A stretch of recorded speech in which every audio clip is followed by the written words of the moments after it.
খুব সুন্দর একটা রেসিপি তৈরি করেছি। আগে কিন্তু ফটোটা দেখালাম না। প্রথমে কড়াইতে অল্প পরিমাণ তেল দিয়ে আমি একটু পেঁয়াজটাকে ভালোভাবে ভেজে নিচ্ছি। এটা খেতে কিন্তু দারুণ হয়। তবে বলে দিচ্ছি এটা চিকেনের একটা রেসিপি। থাম্বনেল দেখে নিশ্চয়ই তোমরা বুঝতে পেরেছো, খেতে কিন্তু দারুণ লাগে। ভাত, রুটি, পরোটা সব কিছুর সাথেই ট্রাই করতে পারো। একটু বেশি করে কাঁচা লঙ্কা দিচ্ছি। কাঁচা লঙ্কা দিলে খেতে কিন্তু বেশ ভাল লাগে, ঝালও হয় বেশ। তারপর দিয়ে দিলাম একটু বেশি পরিমাণে টমেটো। টমেটোটা যত দেবে তত কিন্তু স্বাদ বেশি বাড়বে। টমেটোটা দিয়েও ভালোভাবে আমি ভেজে নিচ্ছি। আমার চ্যানেলে তোমার পরোটার অনেক রকম পরোটা, ফ্রাইড রাইস, পোলাওয়ের রেসিপি আছে, থাকলে ট্রাই করতে পারো। একটু রসুন আর একটা শুকনো লঙ্কা থেতো করে দিয়ে দিলাম। দিয়ে ভালোভাবে এটাকে ভেজে নেব। রসুনটা ওই 10-12 কোয়া দিও, আর যদি তোমরা একটু রসুন বেশি খাও তাহলে 15 কোয়া দিতে পারো। এবার আমি দেখো কী দিচ্ছি বলো তো, এটা দেখে বুঝতে পারছে নিশ্চয়ই। মাটন দিয়েছি। মাটনটা আমি সেদ্ধ করে জল ফেলে দিয়েছি। তোমরা চাইলে কাঁচা মাটনেও করতে পারো। আমি সেদ্ধ করে মাটনটা জল ফেলে দিয়েছি। মাটনের পিসগুলোও কিন্তু ছোট ছোট রেখেছি। দেখো কত সুন্দর দেখতে হয়েছে, তাই না? আমি তোমাদেরকে বলবো তোমরা একবার এটা ট্রাই করো। খেতে যে কী দারুণ লাগে সেটা তোমরা না খেলে বুঝতে পারবে না। আর একটু দিয়ে দিলাম শুকনো লঙ্কা বাটা। এটা কিন্তু আমি শিলে বেটে নিয়েছি। তোমরাও এইভাবে শুকনো লঙ্কাটা বেটে নিয়ে দিতে পারো।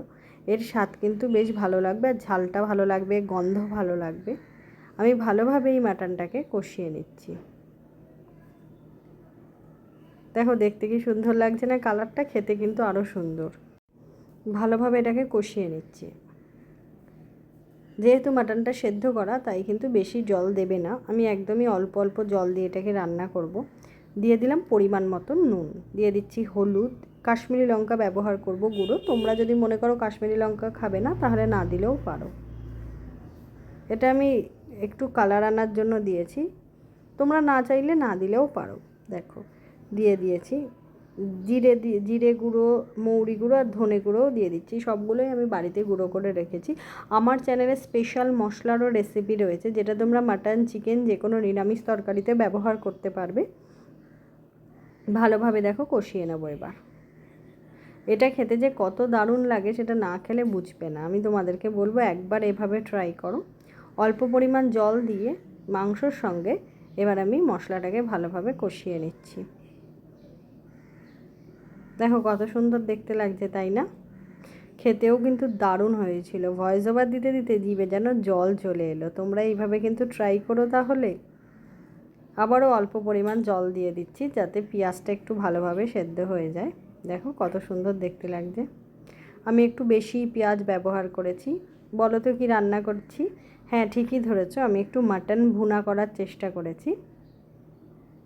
খেতে কিন্তু দারুণ লাগে। দেখো কত সুন্দর দেখতে লাগছে। আর একটু জল দিয়ে দিলাম। এটা গরম ভাতের সাথে যদি একবার খাও না, গন্ধরাজ লেবু দিয়ে, মুখে লেগে থাকবে, কথা দিতে পারি। তাহলে দেরি না করে আজই একবার এভাবে ট্রাই করো। এটা চিকেন দিয়েও কিন্তু তোমরা বানাতে পারো। দিয়ে দিলাম অল্প পরিমাণ গরম মশলা। গরম মশলা গুঁড়ো দিয়ে দিয়েছি। দিয়ে আর একটু ভালোভাবে নেড়ে নেব। এবারে আমি কিন্তু এতে অল্প পরিমাণ ঘি ব্যবহার করেছি। অল্প পরিমাণ ঘিও ব্যবহার করেছি, এতে গন্ধটা কিন্তু বেশ ভালো লাগে। একদম কষিয়ে নিয়েছি। দেখো কত সুন্দর কালারটা এসছে। তাহলে তৈরি হয়ে গেল আমার মাটন ভুনা। তোমরাও ট্রাই করো।